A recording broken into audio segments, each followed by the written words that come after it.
Welcome to the next episode of Thoughts of the Round Table. My name is Paul Laux, and I'm sitting here with Matt Rebar, also known as Thoughts. We're going to have some guests, but none of our friends like to do anything. Yeah, so guests canceled. Move over, guests. And you know what? Instead of guests, you get more Paul and Matt. How about that? There you go. Just So more it's, of us. You know, back to the regular shtick. But, All right, so you said you had a big week. You know, I did. I just did. I'm so excited for. I got to MC and DJ at Beechwood Mall today. The Beechwood Mall de Beechwood. What's the difference between emceeing and DJing? Well, it's like MCing is like, hi, I'm Matt Rebar, and DJing is like, spinning the tracks, making the tracks happen. So when you're an MC, do you do both? Well, I say MC and DJ. That way. Oh, you're both. Oh, okay. Slash talent. Slash personality. Are you one of those people who makes your business cards and says EMCEE, like the MC? Well, what's great about that gig today is that I basically was just told, hey, can you be here at this time? And I'm like, yeah. Like, I'm not businessy at all. Like, Yeah. I'm too creative. Hashtag too creative. Didn't you used to DJ weddings? Oh, I still do. It's just not wedding season. Do you like doing that?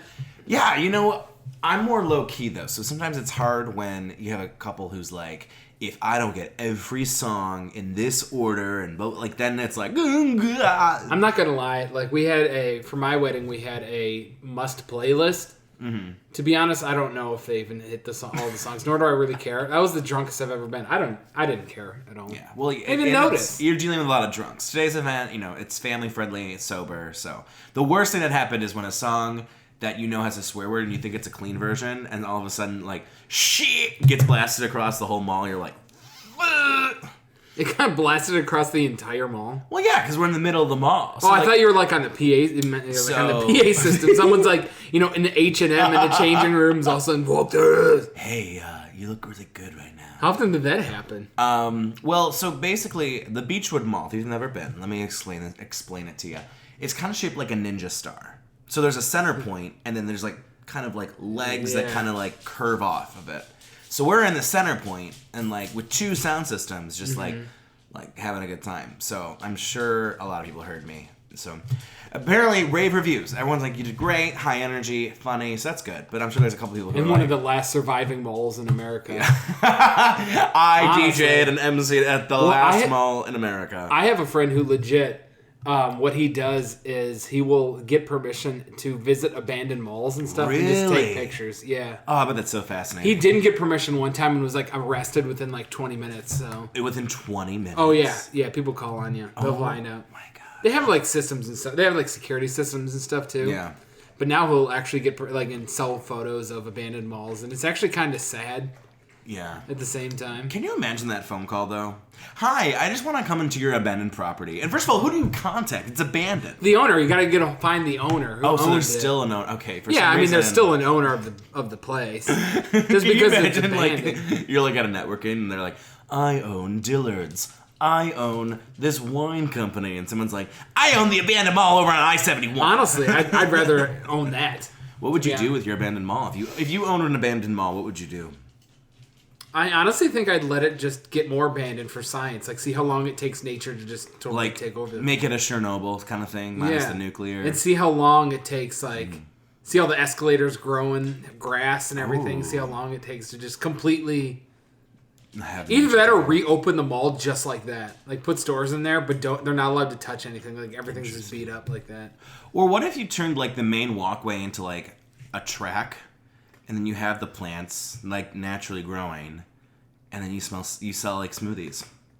Like, there's only one smoothie store in the entire... Oh, God, I'm so tired. And it's with some old woman who's like, the end of the world's coming! By the way, there's a cherry smoothie for $2.50. All right, moving on. Well, what about you? How's the dishwasher? Oh, yeah. That's what... That's my life now. You know, I get happy about getting a dishwasher. Well, they don't make... I mean, it is what it is. See, this is why the content's good, because you're, you know, old and married, and you have a house. 28. I had to think about that. Yeah, I didn't know either. I was like, 20... It's like, and 29. I'm young, single, out at the clubs, you know. We're going to a club after this. Not really a club. Corky's in Lakewood is not a club. It is a dive bar with karaoke. But it's fun. I was at Twist the other day. Wait, what? Why? I don't know. My friend wanted me to go, so I went. It was on Thursday. First of all, I feel like it's a hate crime that you didn't invite me and you went. Ironically. And then we went to Twist, and then we went to the Monsters game, a hockey game. It was actually pretty fun. Oh, yeah, I was at a hockey game with my friend Monica, and we were sitting next to each other, and the Kiss Cam came on. Which I knew it would. You know, I'm kind of psychic. I know where this is going. You know how I'm psychic? Yes. Yeah. So I literally, they're like, it's time for the Kiss Cam. And you're like, well, I'm going to have to kiss her. And I'm like, it's going to go on me and Monica, right? Because we're sitting next to each other. We look Is there like anybody around you? Because they always zoom on the people who are like, there's not really many people. Oh, it was like, you know, the spotlight was on us, right? So, of course, I had this thought. It happens. So they just put it on you? Yeah, and so we did as good actors and actresses do, and we like pretended to like really just go at it. And the whole stadium was like... Well, you actually like kissed her and everything? Oh my God, we were making out and like lovey-dovey, and the whole stadium, you know, like, oh, straight shenanigans in section 220. And the best part was, so my friend Monica, aka who I kissed, she goes to work the next day, and a couple people were like, oh, I was at the Monsters game, and I saw you and your husband on the Kiss Cam. And my friend husband? They went right to husband? They went right to husband. How hashtag old-fashioned of them, because we could have been in a triad for all they knew. I know. And or we could have, just been dating. Yeah, we could have been friends. We could have been sister and brother. Well, okay, that would have been weird. But no. That happened to one of my friends once. Really? She got put on the Kiss Cam with her brother. And did they do it or no? Absolutely not. Like a peck on the cheek, like a. No. They waved off like. It's my favorite type of kiss, is a peck. But anyways, so what happened at work? He said. Oh yeah, so that's what happened. They were like, yeah, we saw you and your husband. What did she say? My friend was like, you know, either she said yeah, like I think she said yeah because she like likes when we're called a couple. Like she finds it hilarious, and I do too, because it happens all the time. Like the amount of times we're somewhere and the waiter's like, may I get you the check? And I'm like, it's 2. You may probably walked away like, man, that date effed up. Like that was. He was like, oh, yikes, it's Dutch. But oh my gosh, have you been to an Indians game yet though? Yes, I have. Because I know you are the biggest Indians fan I know. Yes, I have been to. I've been to 2. Dos games. Dos Equis? Mm-hmm. I went to 2 games against the Braves. Oh. And let me just note this, because this podcast might not come out for a while. The Indians have only been playing for a month, so 2 games in a month's pretty good. Mm-hmm. That's probably above average. It was pretty cold, but man, I'm what's going on? I'm tired today. You're tired. Woo! You sleeping? Yes, I need some excitement in my life. Oh, and one more thing before we get into the real meat of the show. I found out that someone listens, and I was shocked to find out that they listened. And are you ready for this? Wait, are you shocked by the person or the fact they listen? I'm shocked that people are listening, but then I'm also shocked that this person was like, hey, I listened. Who is it? My mom. Your mom listens? My mom. She's like... My mom doesn't even know I do this. Paul's like, if I show my mom this, I'm not getting the inheritance. If you could have one person listen to the show, like a famous person, who would you want to listen? Someone that owns a podcast label and would be like, I'll sign you to my podcast. Like a big time podcast. Howard Stern. Does he have a podcast? No, but he could do. Well, yeah, he would. Howard, well, I don't know. Put us on Sirius or whatever. Yeah, he'd be like, channel 179 billion on Sirius is the Paul and Matt hour. I'm going in a totally different direction. Yeah. Well, wait, let me finish the story. Oh. So, I know, right? I still was going to say. So my mom was like, I listened to the podcast. And I was like, oh. Like my whole voice was. Did you just like crap yourself too a little bit, like butt clench, like oh no? I don't know how you feel about this podcast, Paul, but to me, this is just a loose stream of consciousness. Okay, to be fair, I think it's not bad, right? But like, I wouldn't say this is like award-winning Emmy performance. No. It's we're really not like, changing the world here. Yeah, it's a loose stream of consciousness. It's literally just us. Just speaking, right? Right. So I'm like, oh God, like what have I said on this podcast? Like, and I don't think I've said anything too bad. But my mom goes, I just have one question, and I was like, oh no. Oh, let me guess, it's about me. No. Oh, okay. But like, I mean, originally, you know, mom's listening. Your mom has one question. What is that question? Right. Like she's listening. How did she ask you? Like, I have a question. Or was she like, I got one question? Was like, how was that phrase? Because it was important. like, so I was listening to you and Paul's podcast, or Paul and you's, or whatever she's very Grammarly, so whatever the Grammarly way to say it, because it's like you and Paul, your podcast with Paul, maybe. Yeah. Okay. And I was like, oh. And she was like, so you know what? One question came to mind, and I was like, oh, here we go.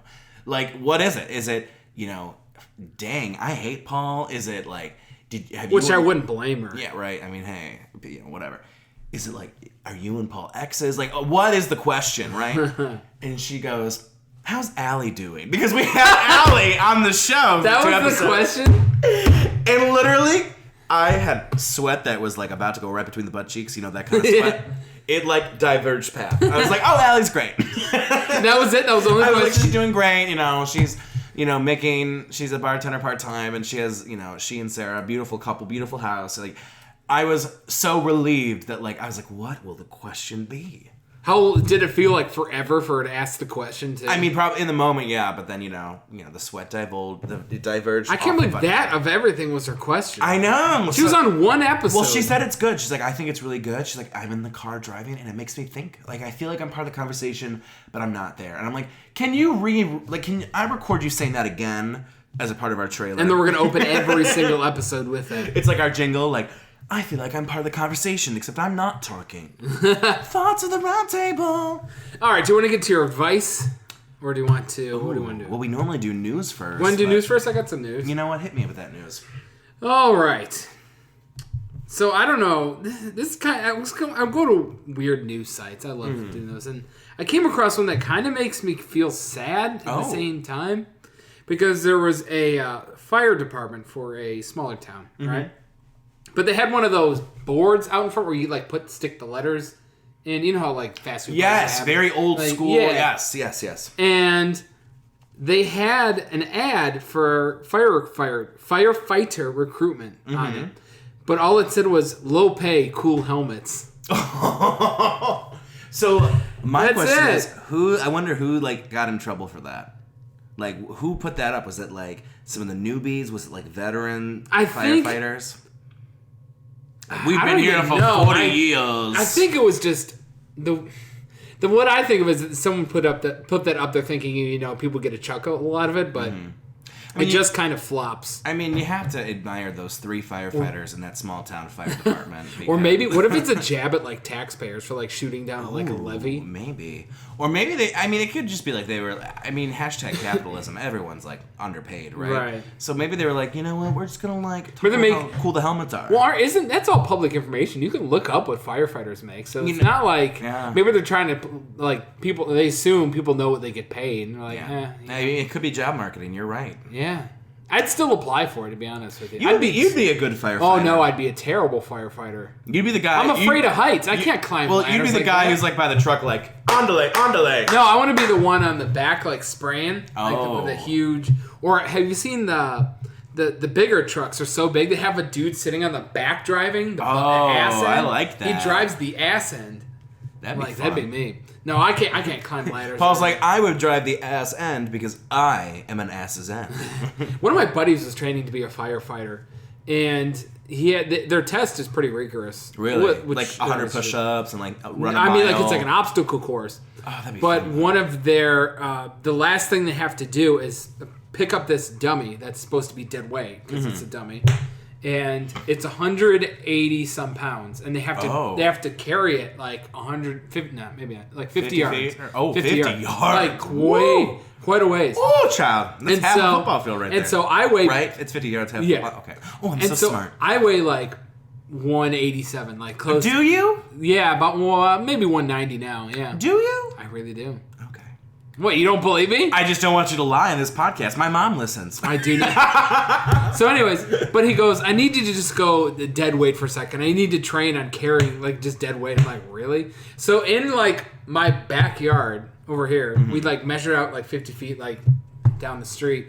And he like just picked up my limp body and like just carried me like to see to train for that. Oh, okay. Because how are you going to get a 180-pound dummy to practice on? I just had this vision of you being rolled. Not even dragged, just not rolled. that fat. And so he's like, yeah. I literally just had to go limp, and he had to like carry me 50 yards. And I can only imagine with the neighbors. For some reason, I just have a sitcom called The Gay Fireman, who's like, stop that fire, boys. Wait, why are you imitating a gun? Since when do firefighters have a gun? I do have a gun. I've turned my hands into a gun. Stop that fire, boys. Last time I checked, firefighters aren't weaponized. Like, you raise a high, a high unless heel. It's like a squirt gun. Like a high heel through the window. Hi-ya! Oh, man. All right, moving on. Back on track. a pizza restaurant closed because employees had a lot of fun putting laxatives in the pizzas. Yes, I saw this. Why? I don't know, but the only thing I could think about, and maybe it's because I'm like getting old or whatever, but man, for fucking with people's food, you can get a ton of jail time. Like because that's assault, right? No, like it's not. It's like a felony to mess with food, like tamper with food like that. Like it is. Wait, so what's the felony called though? Serious. I don't know exactly, but you remember a couple months ago? Can you imagine being like Judge Judy and she's like, "You're charged with tampering pizza, which is a felony because you put pineapple a couple on it." months ago when that guy, he was working for like DoorDash or something like that, and he was delivering salsa, and he dipped his nuts in the salsa and gave it to the person. I do remember and he took a video. Why would I don't know, but he took a video himself and then posted it online. That dude got like 3 felonies for that. What was the felony? It was assault or something like that, but like assault with a deadly salsa. But no, it's like okay, that's not that balsa. Balsa. But like, sir, you're accused of making this salsa too spicy with those spicy nuts. Tampering with food is like serious. I just want to know what it's called. You know what? I'm going to Google this because this is going to annoy me the rest of the episode. All right. Well, I'm going to move on while you're looking that up. So, I got to end with the Florida man story, okay? So there was a Little League concession stand down there. By the way, I think it's just called tampering. So is it really? Yeah, that's all. That's really coming up. So okay. Do you got? What is it? Wait, let me focus in. I'm focusing. So we're in Florida. You said we're in Florida. All right. Okay. And there's a Little League concession stand. They're gonna raise money for teams. Or whatever. Some Twizzlers, some maybe some cheap popcorn. So all of a sudden, naked man comes up to the counter. Oh, totally naked. That's not where it ends, though. He robs them. Oh, with what? Just told them to give him money, and they did. It's a naked dude runs up to you in Florida. You give him the money. But did he have a gun or like a knife? No, he was naked. He had nothing. Okay, you know what? I'm not even mad at him. I'm mad at the concession stand. Like, who? Like, the guy just comes up and gives me your money, and you're that afraid? Hey, man, they eat each other's faces in Florida. I'm just saying. Like, I'd be like, Eleanor, we have to talk about last week. And I'm just imagining Eleanor was the one at the concession stand. Oh, okay. Like, Eleanor, we have to talk about last week. And Eleanor's like, oh, what do you mean? And they're like, you couldn't naked guy walked up. You couldn't even have nut tapped him. That would have brought us to his knees. Could you imagine just some old lady at the concession stand like, oh, we have 2 for 1 on Airheads. Which, by the way, 2 for 1 on Airheads is not a good deal. So Eleanor's scamming you. But like, can you imagine? And he's just naked, and he comes up and demands money, and she gives it to him. I'm upset. You know what? Like I said, I probably would too. I don't want to deal with any naked people like that. They got it bad. I would just laugh in his face. And how much can he carry? He doesn't have pockets. I mean, it doesn't sound like he had a weapon. Unless he... Oh, maybe. Well, I didn't want to say baby's it. arm. My mom listens, first of all. No. Anytime we say anything gross, and be like, my mom listens. My mom doesn't even know how to start a podcast, so I'm... Paul's mom will be like, what's this doohickey? She's not 90. Every voice I try to do that's like over 50, it comes out like Sean Connery. Oh. 3. All right, go ahead. Okay, dad advice with Matt. Okay, first up, this is off AskAmanager.org. Interviewer asked me how much I wanted the job on a scale of 1 to 10. So apparently at the end of the interview that this lady had for a job, the guy goes, one last question. On a scale of 1 to 10, how much do you want this job? So she's like, oh, yikers. And she said 8, but she's not sure that she was convincing. And she's like, is that a good question? And Allison's like, that is a terrible question. She says that basically they're trying to see how committed someone is to the job, but like, using the numbers is kind of weird. And she said, if this interviewer is going to be your boss, I'd be weary. So, it's like a little bit of a flag. It's not a bad thing to say with the red flag. I mean, but like, think about it. Also, like, 8 isn't that bad. Come on, I feel like that's... Like, I've been in job interviews where, like, I get offered it on the spot, right? I've never had that happen. Oh, gosh, it happens to me too often. Seriously? Yeah. I've never been to a job interview or gotten a job that didn't have, like, 3 interviews. Really? See, I've been offered maybe 3 or 4 on the spot. And most of the time, I think only there was one time, so what I hate is when a job's posted and it's like, ooh, event planner, and then you go and you find out that you're selling phones or something like that. You're selling detergent at Costco, and you're like, that's not an event. So there was basically I thought it was doing like data research, and it turned out I would be this job. It'd be passing out surveys at Home Depot. And I was like, that's not really data, like that's data collection. I mean, technically it is. I mean, it's data collection, not really data research. But then on top of that, you get paid for how many surveys you get filled out. Like, that's part of the pay scale. I'm like, this is ridiculous. No one fills that shit out. So, obviously, I nailed the interview. I mean, you just look at me, I'm bubbly, I talk well, people are like, oh, like, so we love him, right? So he's like, such a dick. He's like, we would love to just have you come in on Saturday to do training. And I was like, you know what? I'll get back to you. Thanks so much. And I walked out, and I never called him again. Never called him again. They were like you're hired, so we'll see you Saturday for training. And I was like, I'll let you know about that. And then I didn't let them know. My wife one time was interviewed for, it was a marketing. They said it was like a marketing job, and so like, well, want to take you to one of our distribution centers where you'd be doing your work. And she's like, okay. They took her to Walmart.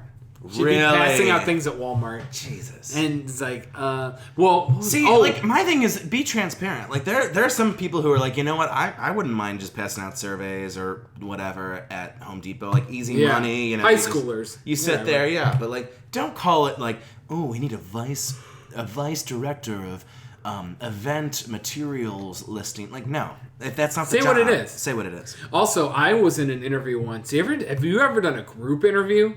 Oh my God. I literally had to. I was sitting across the table for someone who we were interviewing for the same job, and they asked us the same question. We went back and forth on the questions. Like, we were going for the same job. I'm like, this is literally the worst thing I've ever done in my life.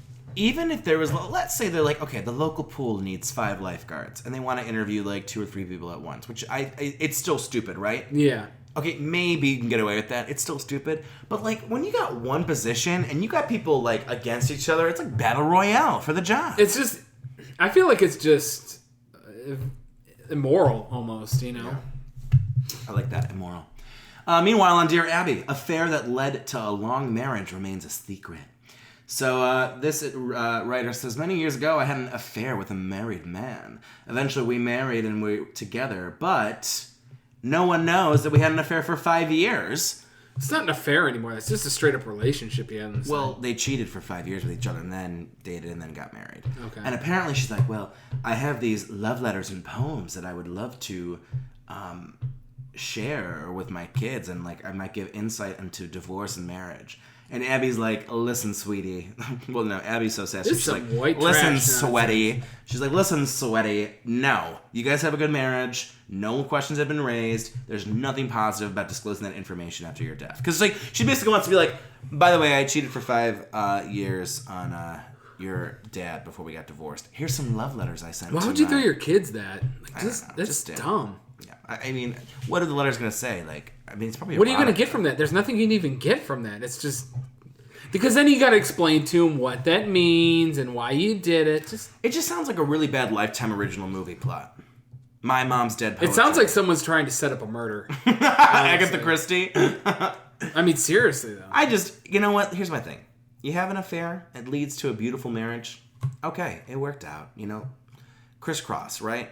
Don't give your kids poetry that you wrote to their new stepdad when you were cheating on their dad. I would never give my kids anything I wrote my wife anyway.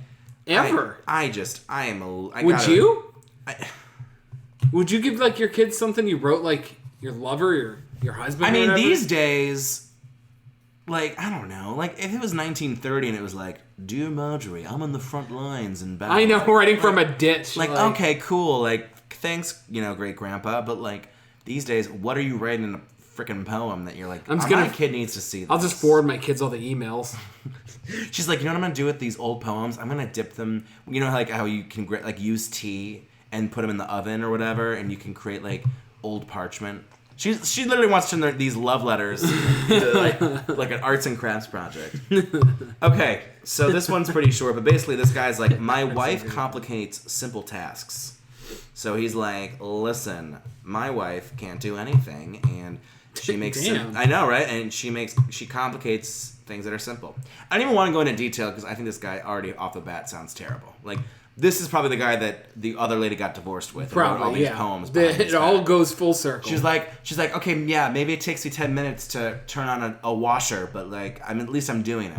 So Carolyn says, like, that is who your wife is. Leave her alone. Like, leave Brittany alone. And I agree with her. I mean, that's really, at the end of the day, if you're married to someone who, they complicate simple things. You knew that. Yeah, that's what I was going to say. Like, you knew this going in, unless you got married, a month after you started, going out. I mean, there's some people who are sending freaking poetry to their kids, like, from an affair. Like, I think someone making things complicated by accident is not a big deal. There's some messed up relationships out there, man. And if it bugs you, then, I mean, it shouldn't. If you love someone, let them take 10 minutes to make the coffee. If you love them, let them go. It's like a song. If you love them, let them take forever to Isn't walk that the a song, dog. though? I don't know. I don't know. Maybe. It sounds like a song. So, Paul, what are you looking forward to? What's, like, on your to-dos? Well, we're going to go to a dive bar now, so that's going to be a lot of fun. Yes. Paul and I are going out. I'm coming. I think one of my favorite things about karaoke, especially this place, is the array of people and songs. This is the kind of... So there's all sorts of karaoke bars. You got, like, the drunk girl karaoke bar. You got, like, the gays karaoke bar. This karaoke bar is, like, the alternative It's the melting emo. pot. No. I wouldn't say that. The real melting pot is Tina's. Have you ever been to Tina's? No. Tina's is in Ohio City, and it changes. It literally takes on, like, one day you'll walk in and it's like a biker bar. And then the next day it's like country Kentucky bar. The next day it's a gay bar. The next day it's like women only bar. The chameleon of bars. It is the chameleon of karaoke bars. I think Corky's, to be fair, it's the alternative emo place. Because every time I walk in, I swear I hear that, bring me back to life. What's that Evanescence song? Evanescence? That's where it's like, wake me up. Wake me up. Oh, that. I swear I hear that on like the hour. only song people know from Evanescence. It's that, and it's... Or Everescence. I think I said Evervescent. But no, I'm excited. What's your song tonight? Did you pick? Yeah, I actually did. I Want to Break Free from Queen. That'll be good. Oh, okay, that's a good one. I think Slow, I'm going to do Heaven is a Place on Earth by Belinda Carlisle. Why don't we do some Kenny Chesney tonight? That'd be good. Or what about Careless Whisper by George Michael? All right. But it's George Michael. It's more of a sax song. That's not really Just bring your sax. Yeah. I mean, the one time I did Hotel California, and I was like, you will listen to me for 6 months. I've honestly never sang karaoke. Really? I've been to karaoke a million times, but I don't ever have gone up. Well, we better wrap this podcast up, because Paul needs to practice, y'all. Yeah. Well, we'll see you next week. Later.